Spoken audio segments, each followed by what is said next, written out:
Schonfeld, former Executive Vice President of the Rabbinical Assembly. Thank you.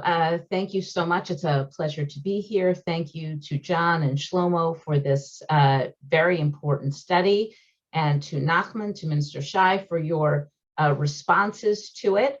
Interestingly, I am very much, as I see many people on the call are, sort of a veteran of, what John alluded to, these, many, many years of discussions between Israeli officials and the diaspora.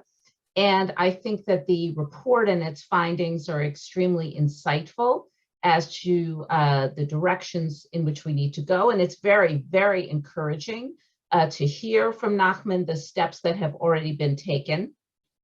Interestingly, as I was reading the report in this particular case, very authentically, I read it not through the eyes as a rabbi and the former CEO of one of the stream organizations, but actually as a mother of Jewish youth. I have a son who is he just started his junior year in high school, another son we just dropped off for college.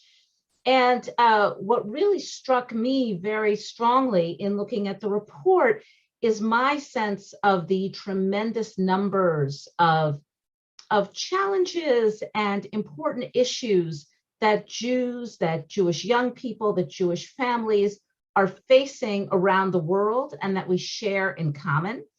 And those teachings we have from community organizing, that you really want to help people look at what are the things that keep you up at night, what are the pain points, what are the things not that we institutionally want to change, but what are the things that people themselves are wanting to change.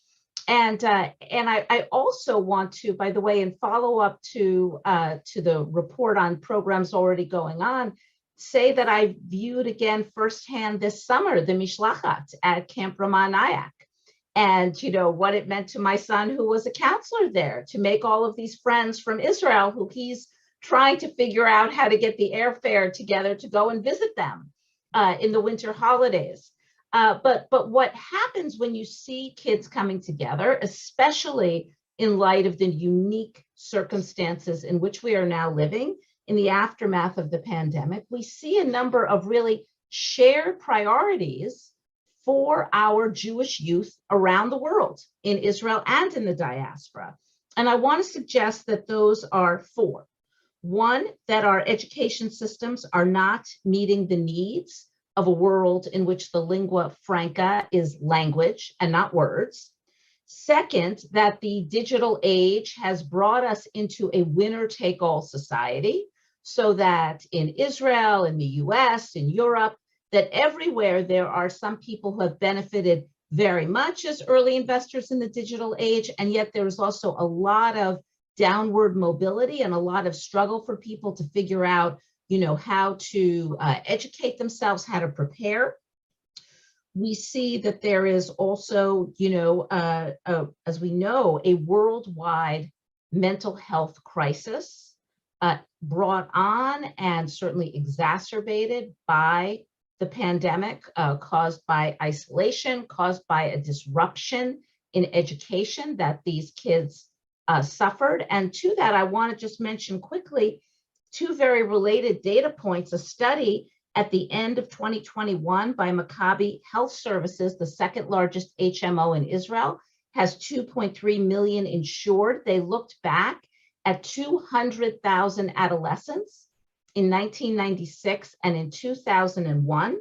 And they found that particularly among Jewish girls in Israel, they exhibited increases of 68% increase in depression, 67% in eating disorders, 42% in anxiety, and 29% in stress-related diagnoses. And finally, I want to mention, of course, that a tremendous amount of this anxiety and depression also relates to kids growing up in a world in which many of the institutions that we all took for granted, those of us who grow up in a different age, the stability of those democratic institutions, they are constantly bombarded with information that they are under tremendous threat of instability. And also, of course, climate change. and the tremendous impact that that is having on young people.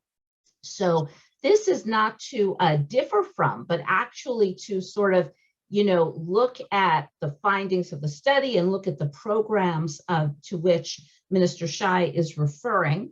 And to say, I think we have a tremendous number of avenues as Jewish leaders to really address the most pressing problems faced by Jewish young people that they share in Israel and in the diaspora. Israel not only has these tremendous things to offer us in terms of being, our homeland, but also, as we know, Israel is on the forefront of cognitive science, right? The solutions that are being sought to these tremendous, this is a tremendous threat. We're talking about, I should have said also, UJA did a study that showed that depression and anxiety among Jewish youth in areas covered by UJA had doubled during the pandemic. So we are talking about tremendous threats to our Jewish young people who we should educate about the diaspora, but maybe part of the way to do that is to help them, to bring shared solutions for them. So I mentioned cognitive science, and then I would be remiss as a rabbi if I didn't say sort of the obvious that Judaism is, par excellence, one of world civilization's greatest cognitive and behavioral tools for living a good life. And that is what people are telling us is the answer to this so-called mental health crisis. I think that's a misnomer. I think we're actually in a worldwide cognitive crisis. But Judaism has so much to offer, whether you present it in the realm of sacred stories and religion, or whether you present it in the realm of shared culture, in terms of how it helps us constantly reach out to other people, put ourselves in community, all of the things we know, praying together, celebrating together, dancing together on the migrash at Ramah Nayak, eating together.